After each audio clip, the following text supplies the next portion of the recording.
hakurya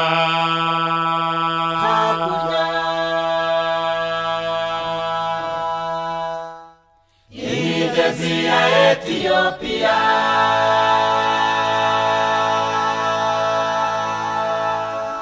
haturutse intumwa z'impaye amaguru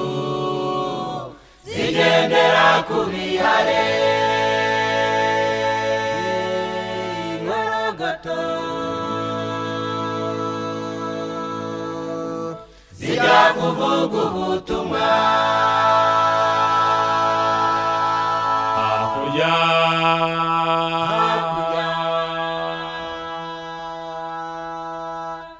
imigezi ya Ethiopia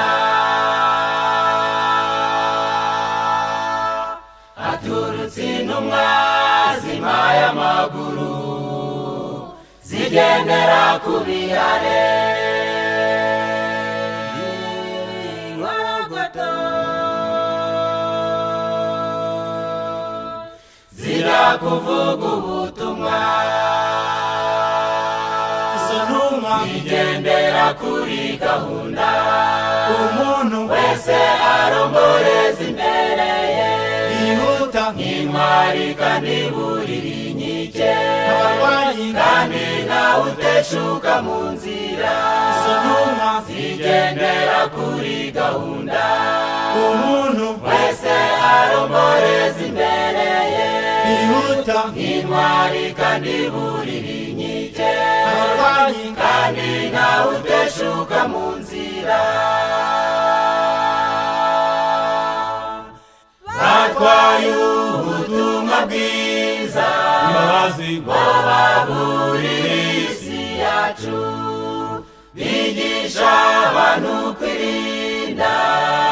ngo bagire ubuzima bwiza batwaye ubutumwa bwiza imbabazi ngo baburire isi yacu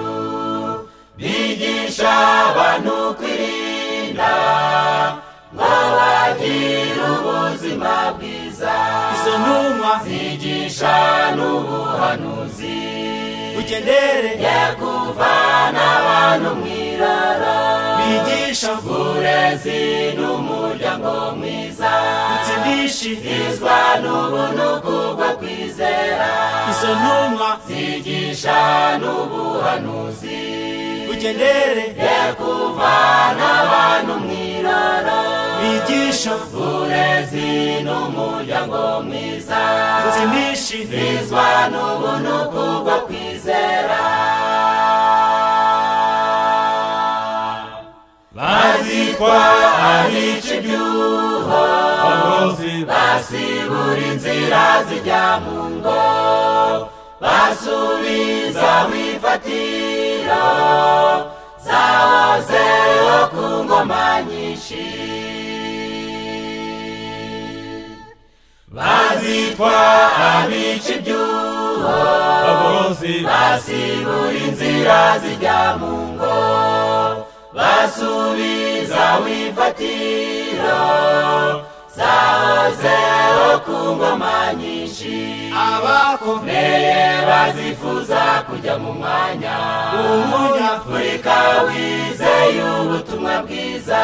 azaka ibyabo ngo bugere ku isi yose n'ikimenyetso cyo guhamiriza amahanga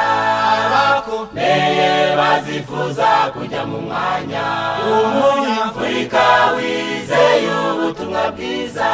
azaka ibyabo ngo bugere ku isi yose n'ikimenyetso cyo guhamiriza amahanga